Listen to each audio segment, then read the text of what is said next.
So the adjuster sent records to the QME, and now you want to know what you can do about it because you disagreed with it.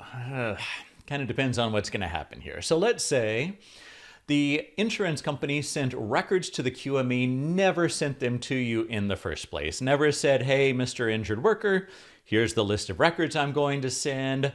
They just sent them to the QME and didn't tell you. And let's say, even worse, they sent them to the QME, didn't even copy you with a list of what went to the QME. This is called ex parte communication. It's communication between one side without copying the other. That is forbidden. It's verboten in workers' comp. You can't do this with a QME.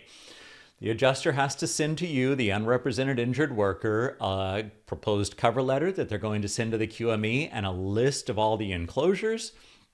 They give you the opportunity to object to those records going to the QME. So let's say the insurance adjuster never does that. They just send the records to the QME. And you see things in there and you think, oh, come on, you shouldn't have sent this. An arrest record from a DUI 30 years ago that they were able to find, even though your injury now is carpal tunnel syndrome. You can object to the QME reporting. That's probably going to have to go to the board to get the board to throw that QME out and start the process anew. So things the adjusters cannot do. Adjuster cannot just send records to the QME without sending them to you first and giving you a chance to object. If they do that, that's a problem. Now, if they only send your primary record or primary treating physician's records, it's probably not going to be prejudicial. You may object to it and say, you should have sent it to me first, but it may not be a problem. That'll be a strategic decision for you. But if the adjuster sends records to the QME, never tells you first, they just mail them off, that's a problem. You're probably going to have to file a DOR, get it in front of the judge, and request a new QME panel from the medical unit. So let's say the adjuster just sends things to the QME, doesn't even tell you, doesn't send you a copy of the letter, give you a chance to object, nothing. You show up at the QME exam and the QME pulls out a fat old stack of papers and says, this is everything I got from the adjuster. And you say, what in the world? The adjuster never even told me they were sending anything.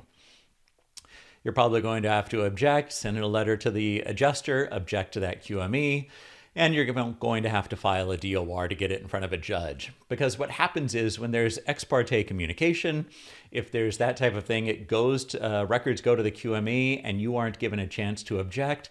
The remedy is generally the judge will throw out that QME and order the medical unit to issue a replacement panel. You have to start the process all over again.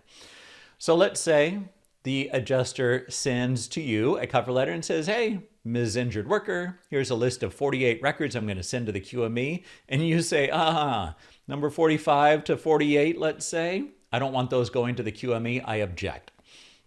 Adjuster says, go pound sand. I'm sending them to him anyway.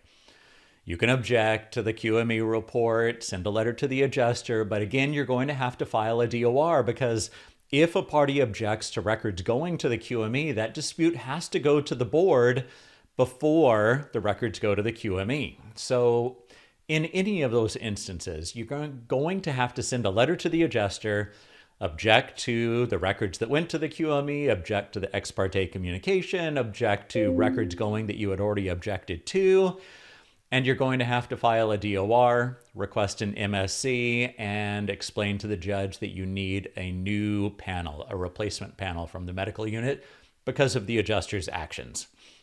That type of thing. If the adjuster sends ex parte records, never copied you, or if the adjuster sends you the letter, you object and they just send them anyway, that type of thing, the adjuster is going to have to pay that QME for the exam, but the report won't be admissible because you objected. This is the procedure to go through when an adjuster sends records. The remedy that you have, you basically start the process all over again with a new QME, but it's going to take a judge to get there. If you found this video helpful, hit the like button down below. Be sure to subscribe so you don't miss future videos.